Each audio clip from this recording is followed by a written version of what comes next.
dengan judul Jude in Altum bersama Maria.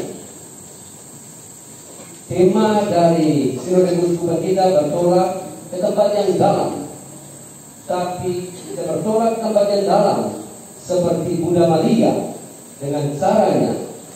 Dan dengan demikian kita bisa belajar banyak tentang sinode keuskupan ini dan juga sinode di dalam rumah tangga kita masing-masing. Dua hal yang ingin saya tekan dalam khotbah saya pada kesempatan ini. Yang pertama, Bunda Maria sungguh-sungguh mengunjungi dan membawa Tuhan ke dalam rumah kita masing-masing. Kalau kita lihat dan dengar serta bacaan Injil tadi, kita akan mendengar bagaimana perjuangan Maria. Dia berangkat dari kota Nazaret, kecil dan jauh, berjalan kaki ke pegunungan Yudea dengan jarak sekitar 140-an kilometer.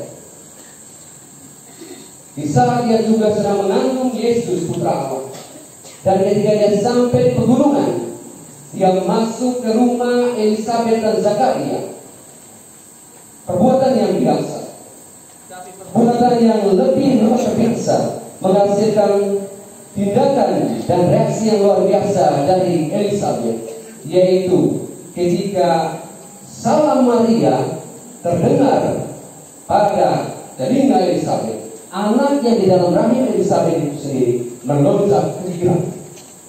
Dan pertemuan ini bukan hanya pertemuan antara Maria dan Elisabeth, tapi pertemuan antara Tuhan dan Yohanes Pembaptis, membentuk satu komunitas, komunio, pertemuan 4 orang yang berbicara tentang kerajaan Allah, tentang sejarah penyelamatan yang sudah dekat.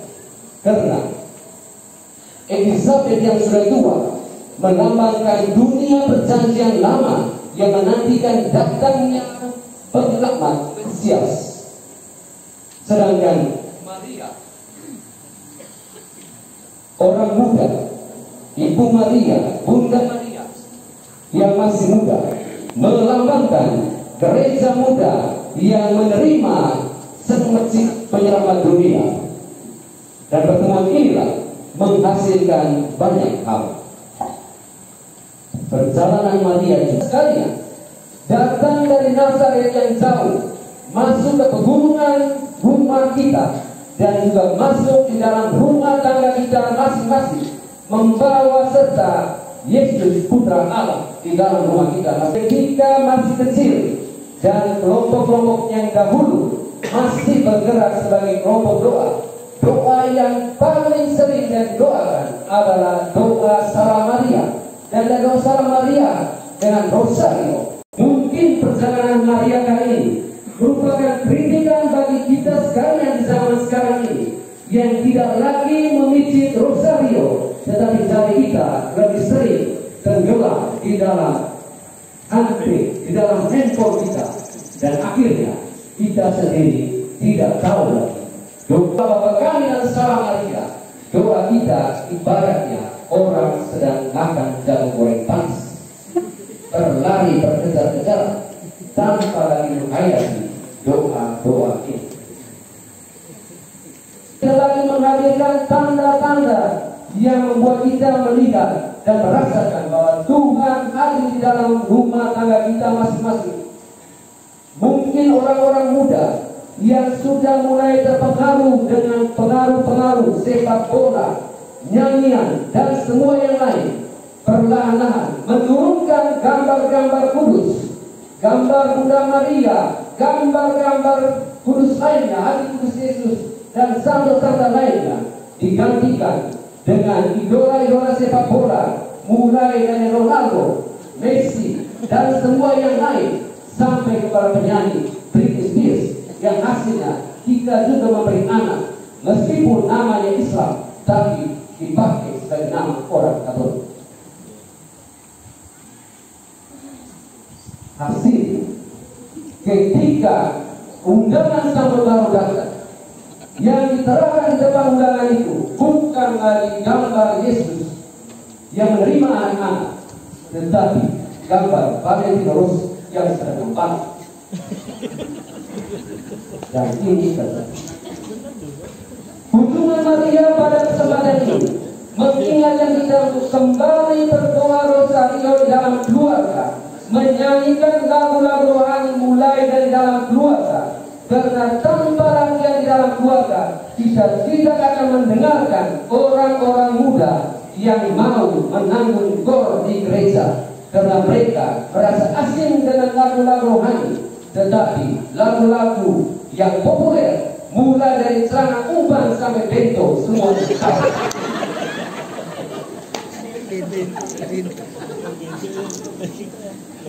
Kunjungan Bunda Maria ini juga membuat kita bersatu kembali dalam keluarga, sama seperti Maria dan Elizabeth, Yesus dan Yohanes membentuk untayan doa sehingga keluarga kembali berdoa di tengah tantangan ekonomi yang begini banyak dan tekanan-tekanan sosial lainnya.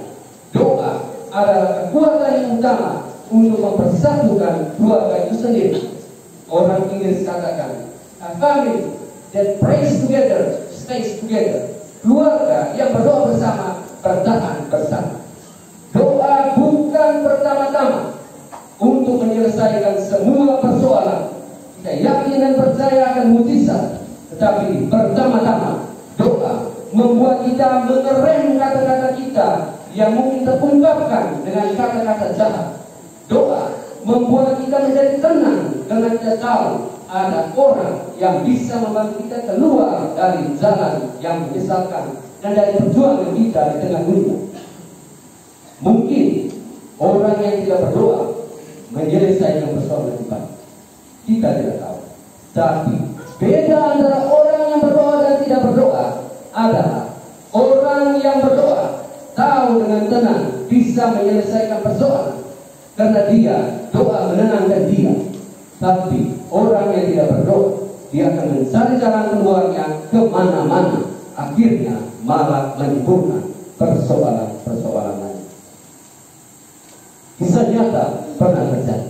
Seorang pemuda tidak pernah pergi ikut ke gereja, tidak pernah doa dalam kelompok doa, apalagi kor dan semuanya, karena dia merasa nyaman memiliki kendaraan, bawa untuk kesana ke sini, dapat menghasilkan pesta dengan teman-teman dan semuanya. Ketika dia mau menikah, teman-temannya dan semua repot, karena di mana dia ini punya gabungan mana dia ini, karena dia tidak pernah berdoa bersama. Dan ketika salah satu gabungan menerima dia, mereka katakan bayar iuran dengan semua tunggakannya selama 7 tahun. Mulai dari iuran tahunan sampai alfa doa pagi, sampai dengan denda tidak ikut kor, semua bayar 11 juta. Si pemuda ini bilang bisa bayar. Tapi teman-teman yang katakan begini, kawan, kau bisa bayar, tapi waktu engkau hari pesta nikah, engkau harus mengajar kami dalam doa makan siang dengan doa spontan. Dan datang dan katakan doa spontan. Harus doa spontan yang menunjukkan bahwa Anda bertobat dan mulai kau berdoa. Tidak ada salah Maria dan Bapa kami. Maka pada hari H, teman istrinya katakan, mari kita mulai makan siang dengan doa yang dipimpin oleh pengantin putra. Dan pengantin putra ini datang ke atas panggung, semua cemas apakah dia tahu berdoa atau tidak. Tapi dia mulai dan dia katakan, dalam nama Bapa dan Putra dan Roh Kudus, amin. Tuhan, kami terima kasih karena hari ini kami sudah menikah di gereja. Teman-teman yang juga rasa luar biasa. Tuhan, kami berdoa semoga pernikahan kami ini bisa bertahan sampai kami mati. Teman-teman yang juga wah, ini doa yang juga hebat. Lanjut lagi, Tuhan, sekarang kami mau makan siang, kami mau berkat-Mu untuk makanan yang sudah disiapkan ini. Teman-teman juga terkagum-kagum karena doa yang juga luar biasa. Dan dilanjutkan, kami juga mau berkat untuk opa, oma, kakak, adik dan semua yang menyediakan makanan untuk kami sampai makan yang baik. Semua kira kalau dia bisa membuat yang baik. Lalu si pengantin ini berhenti. Semua menunggu. Mungkin saja masih ada doa yang belum disampaikan. Mungkin saja hafalan yang tidak ingat lagi. Tapi 1 menit berlalu, semua tunggu, belum juga. Teman yang oleh teman berkatakan, bagus, tutup, tidak bagus. Tapi dia geleng kepala. 1,5 menit berjalan, yang kurang lagi, sudah bagus, doa saja, tutup saja, atas nama Bapa saja. Tidak apa-apa, sudah. Dan dia geleng kepala. Sudah 2 menit teman bilang, tidak apa-apa, doa saja. Tutup doa. Lalu pengantin putra itu angkat muka dan dia katakan, demikianlah sabda Tuhan.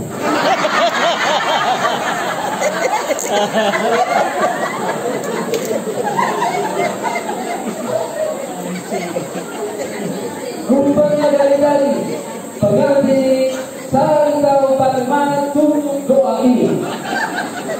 Bukannya demi Kristus Tuhan kami, tapi yang terlintas di pikiran hanyalah demikianlah sabda.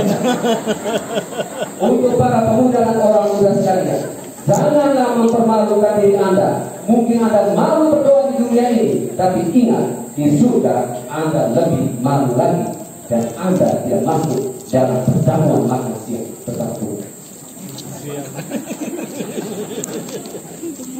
Poin kedua yang ingin saya tekankan, bahwa pertama dari Maria mengadakan sinode bersama, bukan hanya dengan 4 orang ini, tapi juga dengan para rasul. Pasal pertama mengatakan, ketika Yesus naik ke surga, itu Maria datang dan berdoa bersama para rasul.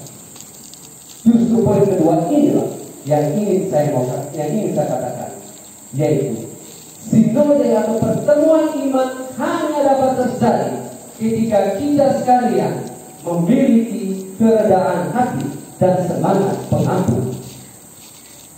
Keredaan hati itu menerima satu sama lain, mendengarkan satu sama lain, dan pengampunan untuk mengampuni diri kita pertama-tama, bahwa kita memiliki masalah yang ingin diselesaikan bersama. Tentu kita tahu tidak mudah bagi seorang Bunda Maria untuk menerima kembali putra-putra dari murid-murid dari putranya, yang pada waktu Yesus ditangkap semuanya lari tunggang langgang tunggal. Yang pada waktu Yesus ditangkap mengkhianati dia. Yang waktu Yesus ditangkap juga menyangka dia. Semua membiarkan Yesus berjalan sendiri. Bahkan hanya Maria yang bertahan sampai bawah salib. Tapi sesudah kebangkitan, Maria tetap berdoa bersama para rasul, menerima mereka yang bukan saja melukai hati putranya, tapi juga melukai hatinya seorang ibu. Anak saya baik-baik, kamu datang makan minum di sini. Tapi ketika anak saya susah, kamu semua menyangka dia dan lari di belakangnya sendiri. Tapi Maria tidak berkata apa-apa. Maria memiliki sikap pengampunan dan juga kerendahan hati untuk menerima semua mereka itu. Hanya dengan itu, para rasul belajar untuk mengampuni diri sendiri, dan mereka menjadi lebih kuat dan siap menerima Roh Kudus yang kemudian membuat mereka jauh lebih kuat, jauh lebih bermartabat sebagai seorang yang diutus oleh Tuhan. Kita sekalian bisa belajar dari Maria untuk menjadi rendah hati, menerima satu sama lain, dan juga untuk mengampuni satu sama lain. Setiap kali kita doa Bapa kami, dan mungkin kita lewatkan kalimat atau frase, ampunilah kami seperti kami pun mengampuni yang bersalah kepada kami. Syarat pengampunan dari Tuhan adalah kita mengampuni sesama, karena doa Bapa kami mengatakan, ampunilah kesalahan kami seperti kami pun mengampuni yang bersalah kepada kami. Tanpa pengampunan terhadap sesama, kita tidak akan merasakan pengampunan dari Tuhan itu sendiri. Kita juga tidak pernah berdoa di Bapa kami, ampunilah kesalahan kami seperti orang lain mengampuni kami, tetapi ampunilah kesalahan kami seperti kami mengampuni yang bersalah kepada kami. Hanya dengan semangat pengampunan ini kita bisa duduk bersama berbicara, mulai dari sinode di rumah tangga masing-masing sampai ke sinode di tempat kita sendiri. Dan kita berdoa, semoga sinode ini menghasilkan banyak hal yang baik untuk kita kembali menguatkan diri kita sendiri dan menjadi seorang anak Maria yang meneladani Maria dan mengikuti Yesus putranya di surga. Menutupi permenungan saya ini, saya ingin menceritakan kembali satu kisah untuk kita sekali. Bisa jadi orang sudah mendengarkan cerita ini, tapi baik saya ceritakannya. Seorang bapak, dia tukang maki. Gembira, dia maki. Apalagi kalau susah, dia maki. Semuanya itu dia maki semua. Maka kata maki itu menjadi kata seruan bagi dia. Terlalu sedikit maki. Maki. Gembira, maki. Semuanya maki. Sama seperti kita sekarang ini. Waktu dia naik, dia maki, masuk ke surga. Dan di sana Petrus katakan, Bapak, di sini ada syarat. Kita itu dulu dosa-dosa dengan syarat begini. Kalau 1 juta masuk neraka, kalau di bawah 1 juta masuk surga. Dan Bapak yang katakan, aduh, saya tiap kali mati 1 juta itu terlalu dekat. Tapi Petrus bilang, tenang Bapak, kita hitung bersama. Mulai dari itu. Dan ketika mereka hitung, datang dan Petrus katakan, Bapak punya dosa itu adalah 999.999. Bapak ini gembira karena dia kurang 1 saja kalau dia masuk neraka. Tapi dia tidak percaya, dia tanya lagi pada Petrus, benarkah Petrus? Berapa banyak dosa saya? Petrus katakan, Bapak, dosa Bapak adalah 999.999. Bapak itu begitu bergembiranya, dan dalam kegembiraan itu dia mati. 6.000.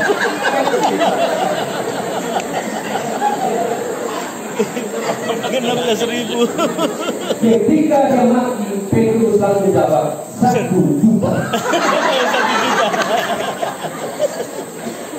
Masuk neraka.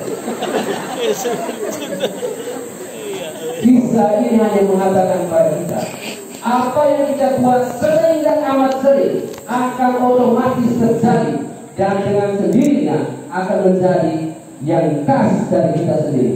Janganlah membiasakan diri dengan kebiasaan yang jahat sampai Anda akhirnya pasrah dalam bidang kejahatan. Tapi berdoalah dan berbiasalah untuk berbuat baik, sama seperti Bunda Maria yang berbuat baik. Karena dengan demikian Anda bisa masuk surga. Tidak perlu ditunggu sampai 1 juta. Anda yakin dan percaya bahwa tempat Anda di surga. Semoga Bunda Maria mendoakan kita dan mendoakan terselenggaranya sinode keuskupan kita, dan semoga kita sekalian melanjutkan kunjungan dan sinode kita di dalam rumah, saling membagi kegembiraan, saling mengampuni dalam semangat kerendahan hati. Tuhan memberkati. Amin.